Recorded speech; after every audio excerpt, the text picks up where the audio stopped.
गणपती घालणार ना, तुम्ही बॅग पॅक केलेली नाही कारण काही ऊन आलं.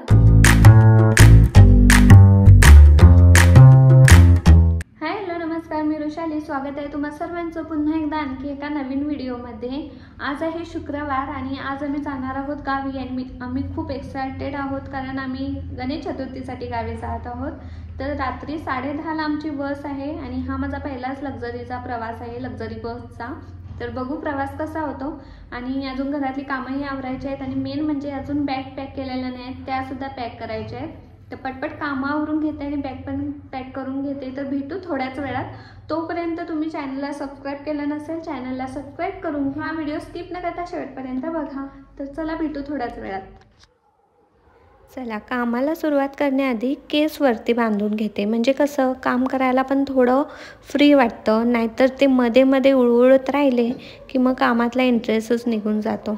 आता ह्या गोष्टीशी सगळ्या महिला ज्या मुली आहेत त्या रिलेट करतील.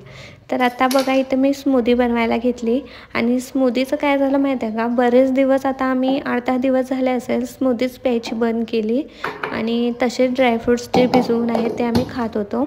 तर आता केळी होतीत आमच्याकडे आणि आता आम्ही गावीही जाणार होतो, तर ती संपवायची होतीत म्हणून आज बरेच दिवसानंतर स्मूदी बनवायला घेतली.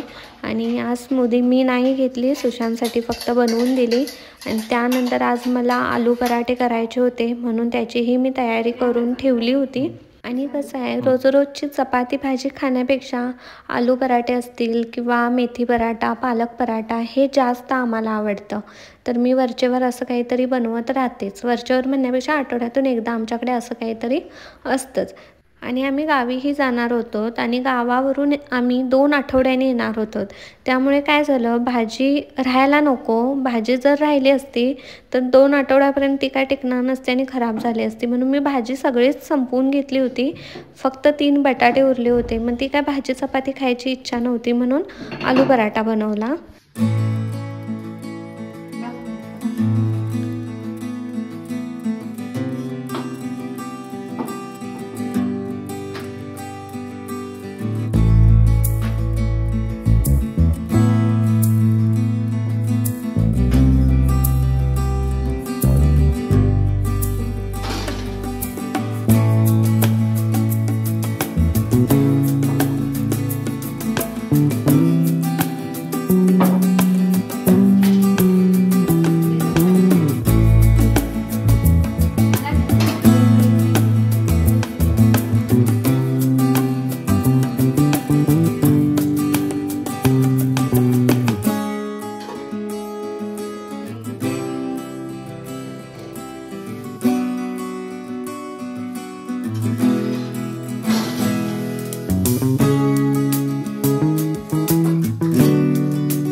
चहा बनवलेला आहे. अजून मी बॅग पॅक केलेली नाही कारण काही ऊन आलं.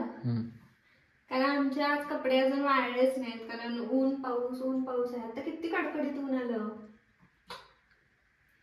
तर आता चहा पिऊन घेणार आणि आम्ही इथून कितीला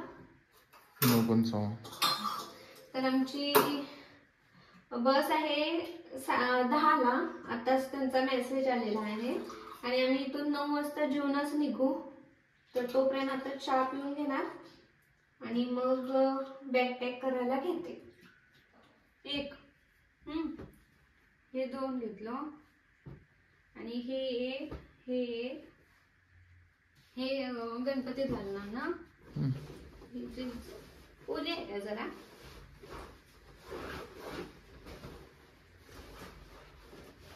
मग 2 जीन्स, ती एक पॅन्ट आणि ही एक पॅन्ट राहिली म्हणून ती मोठी बॅग घेऊया म्हणलं. बसा त्याच्यात नाही बघते एका बॅगेमध्ये. हे बघ 3 पॅन्टी घेतलं. मी माझे काय कपडे आहेत 3 पॅन्टी झाल्या टोटल. हं. आणि ती पॅन्ट घालणार. हं. ही एक पॅन्ट घालून ये. 3 पॅन्ट राहून दे. मग 3 पॅन्ट द्या. एक गणपती दिवशी घालशील हे. बस. आणि ही 3-4 ही 3-4 हवा 2 झाल्या. नाही ही एक आणि ही एक. घरात. आणि तिथे काय हाय ती इथंच राहून दे. आणि हे 2 टी-शर्ट घरात घाल. एवढे झाले तुझे कपडे मग. एवढे.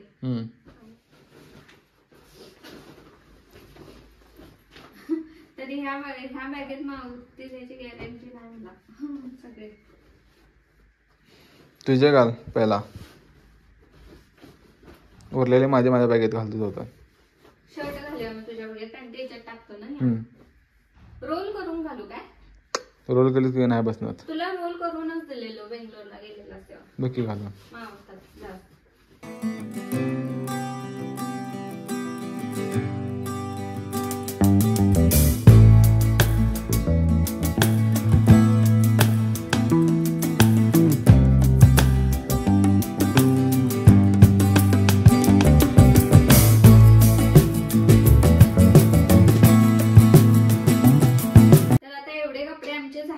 आम्ही जात आहोत 8-10 दिवसासाठी. गणेश विसर्जन करून आम्ही रिटर्न येऊ. आता तिथं पण थोडे आमचे कपडे आहेत, पण आता कार्यक्रमांमध्ये लागणार, त्यामुळे आता एवढे सगळे कपडे आम्ही आता घेऊन चालू. हा नवीनच ड्रेस आहे जो मी शिवला होता आणि मी एकदा सुद्धा अजून हा वापरलेला नाहीये. थोडा चुरगळलेला आहे, इस्त्री करावी लागणार. बघू, हा मी गणपतीमध्ये कधीतरी एक दिवस घालेन म्हणून घेते. अजून एकदा सुद्धा मी हा घातलेला नाही. आणि ही साडी जी तुम्ही वटपौर्णिमेच्या त्या व्हिडिओमध्ये बघितला असणार, तर ही मम्मीची साडी आहे जी मी नेसायसाठी वटपौर्णिमेला नेसायची म्हणून घेऊन आलेले. तर आता ही रिटर्न घेऊन जाते, कारण ही मला ड्राय क्लिनिंगला पण द्यायची आहे आणि मी रिटर्न मग येताना मम्मीला देऊन येईन. अशा प्रकारे मी बॅग पॅक करायला घेतलेली आहे. रोल करून कपडे बॅग मध्ये बसवते, कारण आम्हाला जास्त बॅगेचं ओझं नको आहे. एका बॅग मध्ये बसेल तेवढेच कपडे मी आता घेऊन जाऊ. अजून एक लॅपटॉपची बॅग येणार आहे सॅक, त्यामध्ये थोडे कपडे मावतात काय बघूयात. आणि माझं सामान पण घ्यायचं आहे मेकअपचं.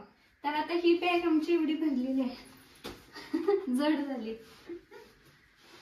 चेन बसत नव्हती, पण कशी तरी करून चेन बसवली आणि आता ही बॅग झालेली आहे पॅक.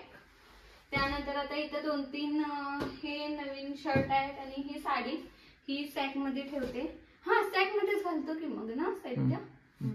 तर आता थोडं ते पिशवी काय नाही आहे त्याच्यात. तर अजून असं किरकोळ साहित्य आहे ते सॅक मध्ये टाकते. अजून इथं पण आहेत की बघ, नवीन इम्पॉर्टंट काय आहे का बघ त्याच्यामध्ये. बहुतेक बॅग मध्ये असणार, इथे नाही आहे. चेक कर एकदा, परत असं राहायला नको इथेच. चेक कर एकदा. आता आम्ही रेडी झालेलो आहोत. इथं आहेत आमच्या ह्या 2 बॅगा आणि आता आम्ही इथं 7:45ला बस येणार आहे. तर त्या बसनं आम्ही आमचं जिथं आता लक्झरी बसचं जे ठिकाण आहे त्या ठिकाणापर्यंत पोहोचू आणि आता आम्ही निघू. तर चला तुम्ही पण आमच्यासोबत प्रवास करायला, पुणे टू चंदगड.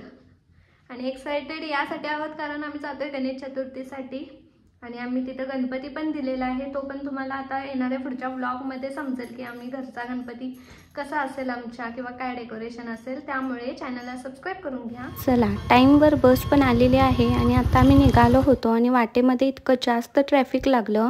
अगदी 5-10 मिनिटाची वाट होती, पण अर्धा तास आम्हाला या ट्रॅफिकमुळे लागला. त्यानंतर या ट्रॅफिकमधनं पार पडत आम्ही येऊन पोचलो आमच्या ठिकाणी जिथे येणार होती बस. इथं 5-10 मिनिटं थांबलो आणि बसही आली. तर आम्ही बसमध्ये बसून घेतलं आणि हळूहळू लोकही जमा होत होती आणि अशा तऱ्हेने बस फुल झाली आणि आम्ही निघालो. मी आधीच तयारी करून घेते, कारण मला 4 व्हीलर म्हटलं, बस असो किंवा कोणतीही 4 व्हीलर असो, मला जाम प्रवासाचा त्रास होतो.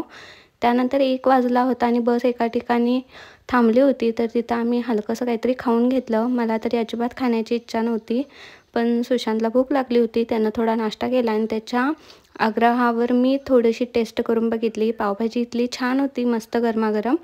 त्यानंतर परत बसमध्ये बसलो आणि आम्ही येऊन पोचलेलो आहोत तर आत्ता गारगोटीमध्ये, आणि थोड्याच वेळात मी आता चंदगडमध्ये पोचू. आणि खरंच माझी तब्येत थोडी इथं खराब झाली म्हणून मी जास्त इथून पुढे काही शूट घेतलेलं नाही. तर भेटू पुन्हा एकदा अशाच एका छानशा व्हिडिओमध्ये. तोपर्यंत मस्त राहा, खुश राहा, आनंदात राहा.